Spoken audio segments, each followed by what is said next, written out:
नमस्कार प्रेक्षकांनो, आपण पाहतोय या मालिकेचा कालचा म्हणजेच 18 जूनचा रिव्ह्यू.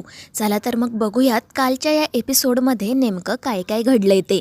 तर पहिल्याच सीनमधून आपल्याला असं समजतं की मंजिरीने फक्त वेदाचा एक आभास निर्माण केलेला असतो. वेदा जेव्हा कुंडात उभी असेल तेव्हा तिच्यावर कालवर्षा कशी होईल याचं फक्त एक कल्पना चित्र तिने उभं केलेलं असतं. खरोखर वेदाला कोणतीही इजा केलेली नसते आणि ती हसतच स्वतःशी म्हणत असते की या मीराला तर कधी कधी असं वाटतं की एखादी छोटी गोष्ट जरी तिने केली ना तरी तिने खूप मोठा डाव टाकला, मला हरवलं. आणि ती अंबिका तर काय, तिला असं वाटत आहे की जणू तिला एक नवीन शक्ती मिळाली आहे, तर ती महाशक्तिशाली झाली, आता ती मला हरवू शकते. पण त्या दोघींना कल्पनाही नाही आहे की मी आता त्यांच्यासोबत आणि त्यांच्या लाडक्या वेदासोबत काय करणार आहे ते. आणि मग त्यानंतर ती हसतच घरी निघून जाते. घरी आपल्याला असं बघायला मिळतं की अथर्व वेदाला नाश्ता भरवत असतो आणि त्यावेळी दामोदरसुद्धा त्या ठिकाणी असतो.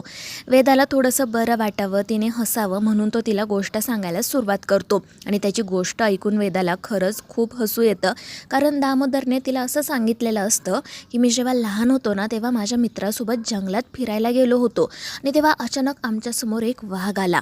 माझा मित्र तर घाबरून पळून गेला, पण मी काही घाबरलो नाही. मी गेलो आणि त्या वाघाला पकडलं. आणि दामोदरची ही गोष्ट ऐकून वेदासोबत अथर्व देखील हसू लागतो. आणि मग त्यानंतर वेदा दामोदरला असं म्हणू लागते की आजोबा, त्यावेळी तुम्ही वाघाला पकडलं होतं ना, मग आता यावेळी या वेदाला पकडून दाखवा. चला बरं, आपण पकडापकडी खेळूयात. आणि त्यासाठी दामोदरही तयार होतो, पण तो तिला हेही सांगतो की हे बघ वेदा, घरातून बाहेर नाही जायचं बरं का. अथर्वसुद्धा म्हणतो हो वेदा, तुला जे काय खेळायचं असेल ते तू घरातच खेळ. त्यावर ती हो म्हणते आणि दामोदर सोबत खेळायला सुरुवात करते. दामोदर तिला पकडण्यासाठी तिच्या मागे धावत असतो. वेदा घरभर पळत असते. तिच्या हसण्याने, तिच्या आनंदाने अथर्वला देखील बरं वाटत असतं. पण तितक्यात वेदाचा तोल जातो आणि ती घसरून खाली पडणारच असते. पण तेव्हाच तिथे येते मंजिरी आणि ती वेदाला सावरते. त्यामुळे अथर्वला आणि दामोदरला थोडंसं आश्चर्य वाटतं. अथर्व तर धावतच वेदाकडे जातो आणि मंजिरीला दूर लोटत वेदाला जवळ घेतो. आणि त्याच्या अशा वागण्यामुळे मंजिरीला संशय येतो. ती विचारते की अथर्व, काय झालं? आणि त्यामुळे अथर्वला काय बोलावं असा प्रश्न पडतो. तोपर्यंत अंबिकासुद्धा त्या ठिकाणी आलेली असते. तिला भीती वाटत असते की जर चुकून अथर्व काही बोलले ना तर या मंजिरीला खात्री पटेल की त्यांना तर सगळं काही समजले. आणि म्हणूनच ती देवी महागौरीकडे प्रार्थना करत असते की अथर्वांनी काही बोलायला नको. पण अथर्वसुद्धा तितका समजूतदार असतोच.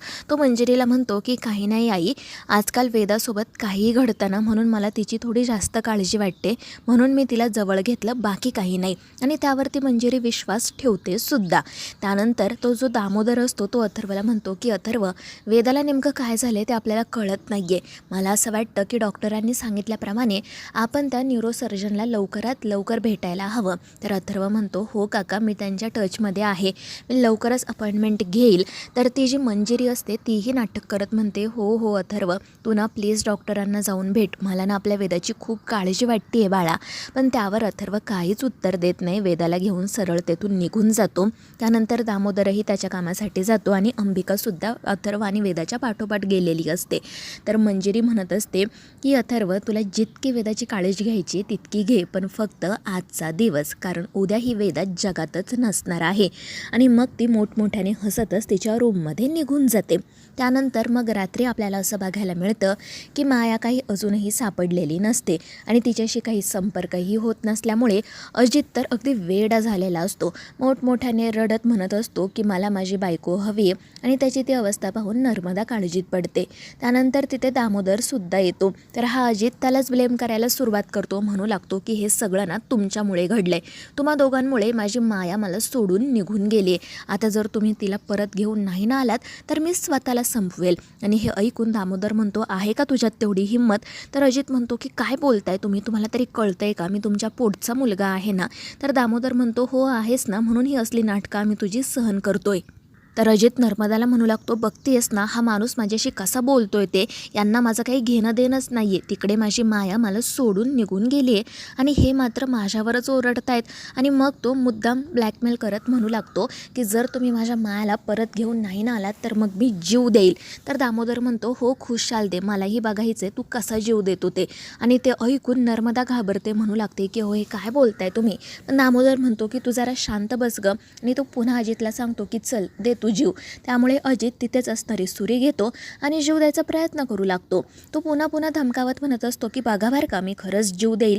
तर दामोदर म्हणतो हो दे रे बाबा, बघू मला कसा देतोयस ते. परंतु अजित काही जीव देत नाही. तो सुरी बाजूला फेकून देतो आणि म्हणतो की नाही नाही, मी काही जीव वगैरे देणार नाही. दामोदर हसतच विचारतो का, घाबरलास का? आणि त्यावर हाही मूर्ख माणूस घाबरूनच हो म्हणतो. आणि मग त्यानंतर तो नर्मदाचे पाय पकडतो, तिला म्हणू लागतो की प्लीज काहीतरी कर ना गं, माझ्या मायाला परत घेऊन ये ना गं, मला तिची खूप आठवण येते, माझं तिच्यावर खरंच खूप प्रेम आहे आणि आमचं अजून हनीमूनही झालेलं नाही आहे. पण त्यामुळे नर्मदा चिडून म्हणते की अरे काय चाललं आहे तुझं, जरा शांत बस की. पण अजितची नाटकं काही केल्या थांबत नसतात आणि त्यामुळे नर्मदा दामोदरला म्हणू लागते की माहीत नाही का, पण मला असं वाटते की या सगळ्याच्या पाठीमागे ना ती मंजिरीच असणार. माया जरी मंजिरीसाठी काम करत असली ना तरी मंजिरी किती खतरनाक आहे आपल्याला चांगलंच माहिती आहे. मला तर आता असं वाटायला लागलं आहे की मंजिरीने ना तिचा खून केला असणार. आणि हे ऐकून अजित तर खूपच घाबरतो. दामोदरला देखील भीती वाटू लागते आणि मग नर्मदा म्हणते की तुम्ही दोघेजण घाबरू नका, मी काय करायचं ते पाहते. आणि मग ती मीराकडे जायला निघते.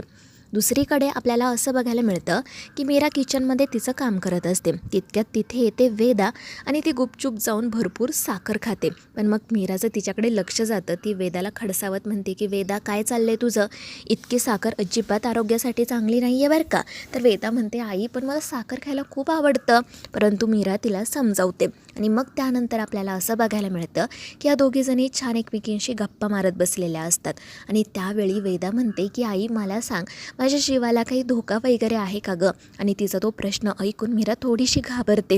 तिला वाटतं की वेदा अचानक असं का विचारते, आणि तसं ती त्याबद्दल वेदाला विचारते सुद्धा. तर वेदा म्हणते की तू आणि बाबा माझी खूप काळजी घेता आणि आता तर काय मला कोणी खेळण्यासाठी घरातून बाहेरसुद्धा जाऊ देत नाही, म्हणून मला प्रश्न पडला होता. पण वेदा म्हणते की अरे बाळा तसं काही नाही आहे, पण आईवडिलांना आपल्या मुलांची काळजी वाटणं साहजिक आहे ना, म्हणून आम्ही तुझीही काळजी करतो, बाकी काही नाही. आता तू एक काम कर, जा आपल्या रूममध्ये जाऊन बैस, छानसं चित्र काढ, मी माझं काम झाल्यानंतर येऊन बघेल. त्यावर वेदाही आनंदाने हो म्हणते आणि रूममध्ये जाण्यासाठी निघते. पण इकडे मीरा मात्र काळजीत पडलेली असते. आपल्या लेकीच्या प्रश्नांची उत्तरं कशी द्यावी असा तिला प्रश्न पडलेला असतो. तितक्यात तिथे येते नर्मदा आणि ती मीराला म्हणू लागते की मीरा ऐक ना गं, मला मायाबद्दल काहीतरी समजलं आहे आणि मला तुला तेच सांगायचे. पण मायाचं नाव ऐकताच मीरा घाबरते. पण त्याचवेळी दुसरीकडे आपल्या वेदाच्या बाबतीत काहीतरी भयंकर घडतं. ती मीराने सांगितल्याप्रमाणे रूममध्ये जात असते. पण तितक्यात मंजिरी तिथे येते आणि ती वेदाचं तोंड बंद करून तिला तिच्या रूममध्ये घेऊन जाते. आणि मग त्यानंतर आपण असं पाहतो की या मंजिरीने आपल्या वेदाला पुन्हा एकदा हिप्नोटाईज केलेले असते. वेदाला कशाचेही भान नसते, आपल्यासमोर कोण आहे, आपल्या बाजूला काय घडतंय, काय सुरू आहे, त्या बिचारीला काहीच समजत नसतं. तर ही मंजिरी हसतच म्हणत असते की वेदा मला तर असं वाटतंय की आत्ताच तुला इथे मारून टाकावं, पण कसं आहे ना, तुझी ती जी अंबिका आई आहे तिच्या शक्ती आता खूप वाढल्यात, ती कधी कुठे कशीमध्ये येईल ना सांगता येत नाही. म्हणून मला माझा प्रत्येक डाव अतिशय सावधपणे आता खेळावा लागणार आहे. पण फक्त आजचाच दिवस, कारण उद्या तू या जगात नसणार. तर दुसरीकडे आपण असं पाहतो की नर्मदा मीराला असं सांगते की मला असं वाटते की मंजिरीने मायाला मारून टाकलं असणार, तिचा खून केला असणार. पण मीरा म्हणते की आत्या असं काही नाही आहे, ती माया जिवंत आहे. तर नर्मदा आश्चर्याने विचारते की तुला कसं गं माहिती? तर मीरा म्हणते की आपल्याकडे ती गेल्याचा काही पुरावा आहे का? नाही ना, म्हणजेच याचा अर्थ की ती जिवंत असणार. पण कदाचित त्या मंजिरीने ना तिला कैद केलं असणार. आणि मीराच्या या बोलण्यावर नर्मदासुद्धा अगदी सहजपणे विश्वास ठेवते. त्यानंतर मग पुढील सीन आपल्याला असा बघायला मिळतो की त्या मंजिरीने वेदासारखीच दिसणारी एक बाहुली बनवलेली असते आणि मग ती बाहुली घेऊन वेदाच्या रूममध्ये जाते. ती हसतच ती बाहुली वेदाच्या बेडवर ठेवते आणि म्हणू लागते की आता आजचा दिवस घरातील सगळ्यांना फक्त वेदाचा भ्रम दिसणार आणि खरी वेदा माझ्यासोबत त्या कुंडात असणार. आणि मग त्यानंतर उद्या सगळे वेदाच्या आठवणीत. आणि मग ही बाई त्या बाहुलीवर हात ठेवत तिच्या कालमुखमणीला स्पर्श करत एक मंत्र म्हणायला सुरुवात करते. पण तितक्यात तिथे येतो अथर्व. परंतु जोपर्यंत तो तिथे आलेला असतो तोपर्यंत इकडे या मंजिरीने वेदाचा भ्रम निर्माण केलेला असतो. अथर्व मंजिरीला विचारतो की तू इथे काय करतेस? मंजिरी म्हणते की काही नाही, वेदा झोपली होती ना, ती व्यवस्थित आहे की नाही ते बघायला आले होते इतकंच. आणि मग ती पटकन तेथून निघून जाते. अथर्व मात्र शांतपणे झोपलेल्या वेदाकडे म्हणजेच वेदाच्या भ्रमाकडे पाहत असतो आणि त्याचवेळी दुसरीकडे मंजिरी मात्र खऱ्या वेदाला घेऊन त्या कुंडाजवळ गेलेली असते आणि मग ती वेदाला कुंडात उभं करते आणि त्या कुंडाच्या भोवती राख टाकत एक मंत्र म्हणायला सुरुवात करते, जेणेकरून अंबिकाला ती रेषा ओलांडता येऊ नये आणि तिला कालवर्षासुद्धा थांबवता येऊ नये. आणि मग त्यानंतर कालवर्षाला सुरुवात होते. तर मित्रांनो, या मालिकेच्या पुढील भागांमध्ये आपल्याला आता असं बघायला मिळणार आहे की मीरा आणि अंबिका वेदाजवळ म्हणजेच वेदाच्या भ्रमाजवळ असतात आणि तेव्हा नकळतपणे अंबिका त्या भ्रमाला स्पर्श करू शकते आणि मग त्यानंतर अचानक त्या ठिकाणी वेदाऐवजी तिला राग दिसू लागते आणि म्हणूनच ती आणि मीरा खूप घाबरतात. काहीतरी गडबड आहे हे त्यांच्या लक्षात येतं. तर मित्रांनो, या मालिकेच्या पुढील भागांमध्ये आता नेमकं काय काय घडणार आहे हे जाणून घेण्यासाठी सबस्क्राईब करा.